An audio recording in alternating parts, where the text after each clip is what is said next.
একটি নারী শুধুমাত্র যে তার গায়ের রং ফর্সা অথবা পড়াশোনায় সে বুদ্ধিমতী সেটা সৌন্দর্য তা না। আমার কাছে মনে হয় যে নারীর সৌন্দর্য আসলে সব কিছু মিলে, পরিবার, সন্তান, সমাজ তার কাছে কিছু শিখতে পারবে, জানতে পারবে, যে নারীর থেকে কিছু আমরা শিখতে পারবো। আমার মনে হয় সেই নারী সবচেয়ে বেশি সুন্দর। কয়েকদিন আগে কন্যা সন্তানকে নিয়ে লাইভে এসে বুবলি বলেন, আমার মেয়ে কালো হওয়ায় সাকিব স্বীকৃতি দিচ্ছে না। বুবলির এমন মন্তব্য নিয়ে অপু বিশ্বাসকে প্রশ্ন করা হলে অপু জানায়, বুবলি কি সুন্দর নাকি যে ওর মেয়ে সুন্দর হবে?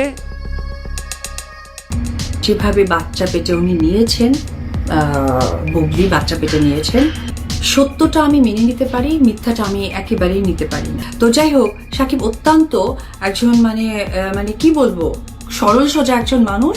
এই সরল সোজা মানুষকে উনি যা তা ওনার মতো করে ইউজ করতে পেরেছে। অপু বিশ্বাস আরো জানায়, সাকিবের দুই ছেলেই দেখতে ফর্সা, তাহলে মেয়েটা কেন কালো হলো? আমি আগেই বলেছিলাম এই মেয়ে সাকিবের না। দেখলেন তো, প্রকৃতি নিজেই তার রূপ দেখিয়ে দিয়েছে। গায়ের রঙই প্রমাণ করে দেয় এই মেয়েটির আসল বাবা সাকিব নয়, অন্য কেউ। উনি এইসব আর নতুন কি, উনি এইসবে অভ্যস্ত। তো ওই জায়গা থেকে কিছু প্রমাণ আসে আর কিছু প্রমাণ হয়তো আড়ালেই থেকে যায়। আমি এসব আমার গায়ে মাখিনি, আমি আমার মতো আছি। কারণ আমার তো ওনাকে নিয়ে কথা বললে আমারই প্রবলেম, মানুষ মনে করে, ভাবে যে অপুই সব বলে। আর মানে উনি একেবারে ধোয়া তুলসীর পাতা।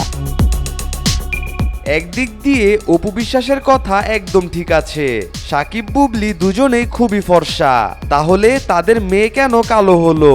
আর এদিকে সাকিব ডিএনএ টেস্টের রিপোর্টের অপেক্ষায় আছে। রিপোর্টটা আসলেই সব একদম ক্লিয়ার হয়ে যাবে।